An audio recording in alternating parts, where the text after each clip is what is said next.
Liberation greetings to all and sundry, my dear people of Amazonia, my dear people of Southern Cameroon. Today is the 5th day of August and the year is 2025. I'm just coming here very quickly with this breaking news in La République du Cameroon. Of course, we had been monitoring the situation there, and this is just a kind of flash before we will come back much later in the day with greater analysis and to let our people of the Southern Cameroons know what code of conduct we will be taking regarding the situation in La République du Cameroon. So the news has just fallen. Of course, for those who have not heard it yet, maybe you'll be hearing it from me now for the first time, that the Constitutional Council of La République du Cameroon has done exactly what it was expected to do, because if they did the contrary, that would have been surprising to anyone. So the Constitutional Council of La République du Cameroon has confirmed today that Maurice Kamto, who is the frontline opposition leader in that country, will not be running for the 2025 presidential election on the 12th of October. So they finally decided, of course, and this was a decision taken a long time before, they just had to do the usual drama and then move ahead to implement it. So Maurice Kamto has been barred from running for the presidential election, and despite the mobilization, despite the noise, despite the tension and all of those things, of course, you know how dictatorships operate. So for those in the southern Cameroons who were hanging their hopes on the fact that they were going to see some good electoral process in La République du Cameroon that could bring them some change, especially those delusionals calling themselves federalists and all of those. So you can see from this right now that for La République du Cameroon, it's continuity. And so you already know that when Maurice Kamto, who to all intents and to his credit is the main and leading opposition leader in that country right now, you understand therefore that because you don't see any other person in the opposition there who is not an apparatchik of the government of La République du Cameroon, simply know, of course, the results of the 2025 presidential election to be held on the 12th of October are known. Paul Biya definitely will be declared winner with over 80% of the votes cast. Now, the next equation you'll be saying, you'll be asking some questions regarding to what is going to happen to the other candidates who resigned from government to, go back to the opposition and declare their candidatures. People like Issa Chiruma Bakari and Bello Buba Maigari. I have said here before, and you're going to get greater details when I come back on the subject matter later on this evening, later on this 5th day of August to talk about this. You're going to understand that these people are simply strategists. That is my point of view, unless something changes. But I want you to bear this in mind and always be critical. Things can change. I'm not saying that anything is cast in stone. Recall previously when I said, oh, I haven't had a banal dream that Maurice Kamto indeed was allowed to run. And I said that was just a dream. So it was not anything anybody should hang on. You see for yourselves today that that is not it. Things change a lot, and perceptions of how things should also operate do change.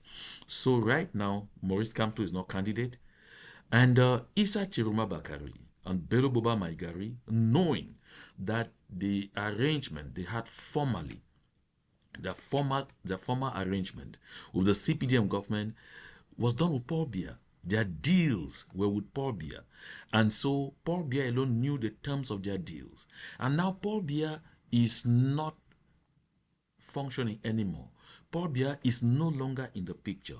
And so how would Chiruma and Bello Buba continue to operate in in oblivion, in total darkness and in total confusion, especially when you hear Issa Chiruma Bakari tell you that, it's been long since he really had, a serious audience with Mr. Paul Biya, the 93-year-old genocidaire diaper-wearing gentleman.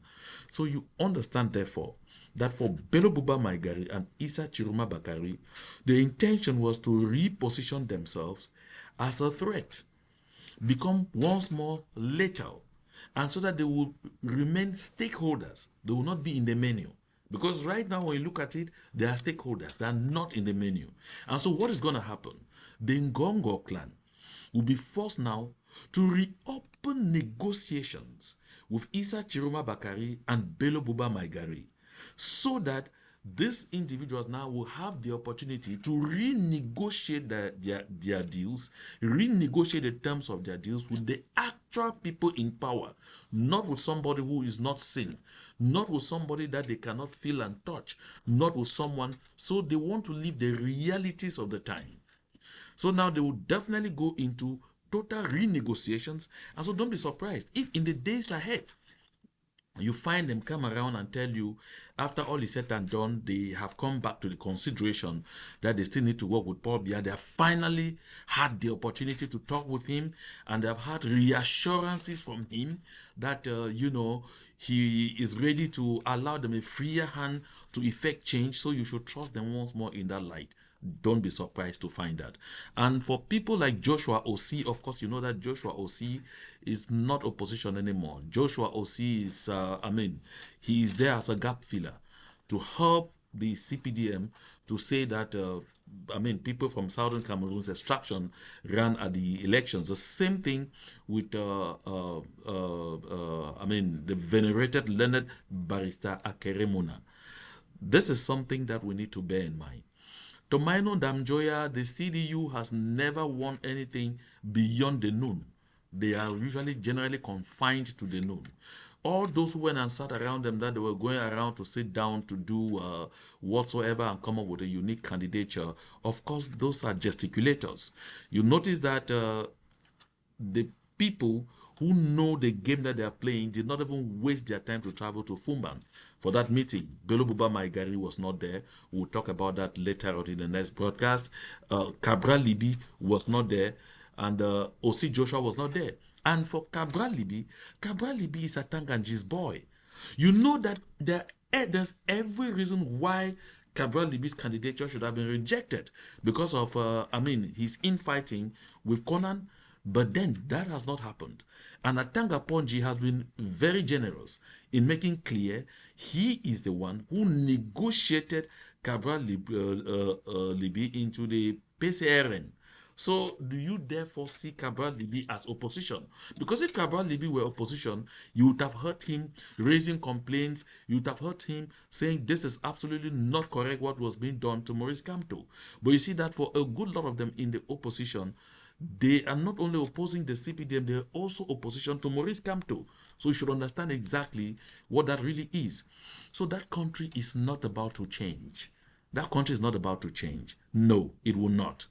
They are going to put in place a system which will in turn guarantee them the opportunity to eternalize themselves in power, the small club that is there, because they will create a situation that will eventually lead to a kind of transition, not passing through an election, that they will simply push Paul Biya behind and take over power and continue to feed on our resources.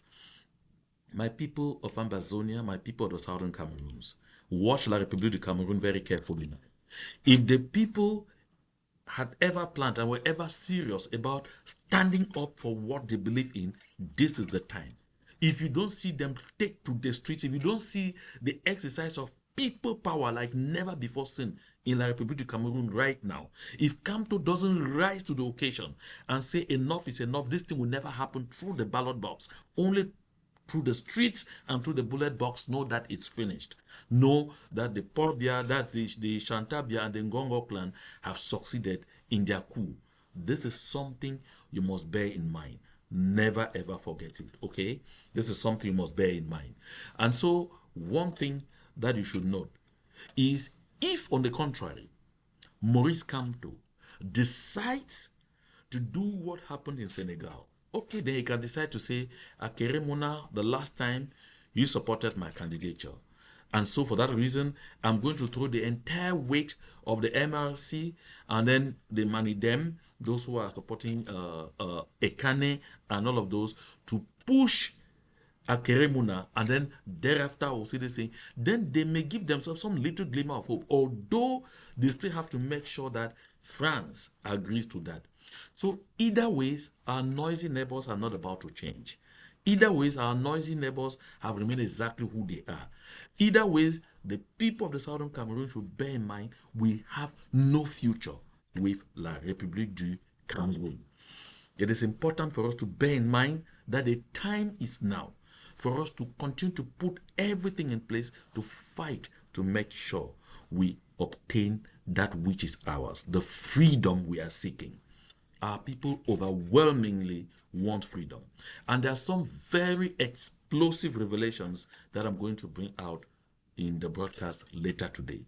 So make sure you don't miss connecting to the JMA connections later in the evening of this August 5, 2025. Thank you for your very kind attention. This was just a kind of flash. I will be right back.